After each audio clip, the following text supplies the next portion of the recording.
Time now for an in-depth look at the market news this afternoon, and for that I'm joined on the line by Mr. Daniel Yu, Global Strategist at Yuanta Securities. Mr. Yu, good afternoon. Thank you for making time today. Good afternoon. Well, let's start with yesterday's gains on Wall Street. The S&P 500 is still flirting with the bear market, but expectations higher for earnings at J.P. Morgan for one, and talks of Biden lifting tariffs on China. There's still a lot of talk, though, about the market having much farther to fall. Then again, the Dow hasn't had 8 weeks down in a row like it has now in almost 100 years. What drove that rally on Monday, and what do you see happening in the global markets?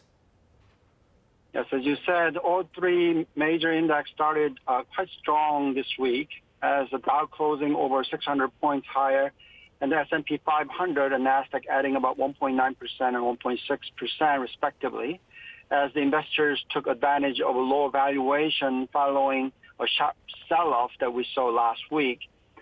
Investors are pretty much waiting for what will happen to the overall Fed's direction in terms of the rate hike. We already know that central banks of U.S.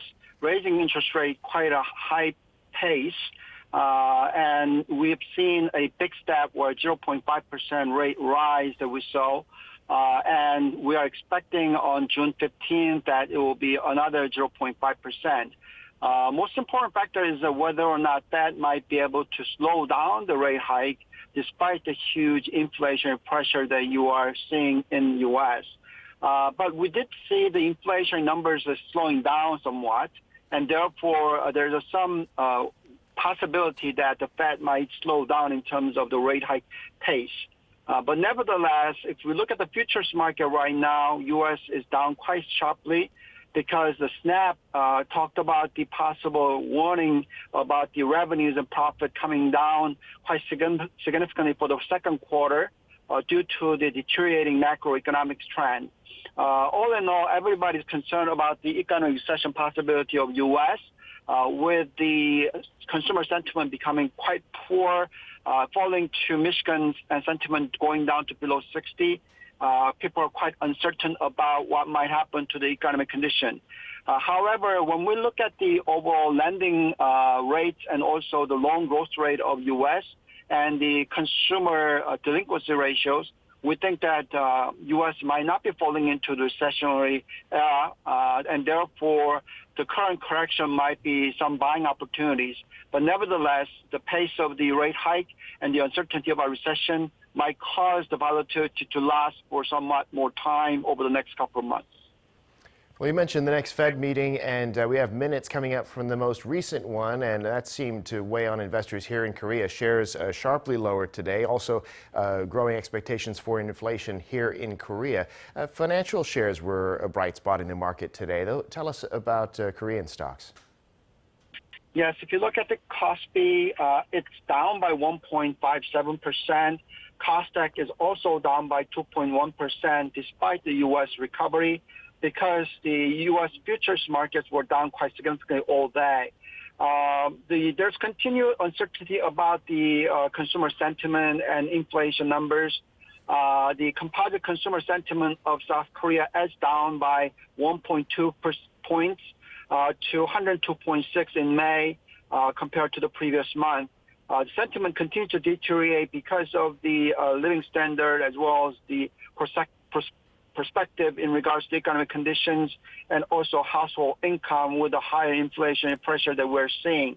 The seasonal factor of the unemployment rates are quite good, and all in all, the current fundamental condition of the economy looks quite positive. But all is about the uncertainty about U.S. market as well as the uncertainty with the, China. There's quite a bit of uncertainty right now. I think all is happening because of the high inflation numbers and also the higher interest rate environment that we're seeing in right now.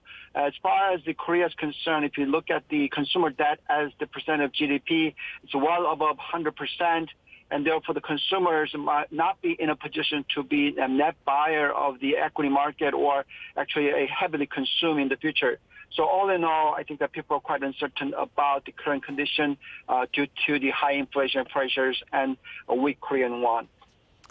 And speaking of the won, the exchange rate's come down a lot since the peak about a week and a half ago. The Korean won down from 12.90 to the dollar to the 12.60 range. Their expectations, though, following the summit over the weekend of a possible currency swap deal with the U.S., which could help there. What's driving this recovery, apparently, in the Korean won?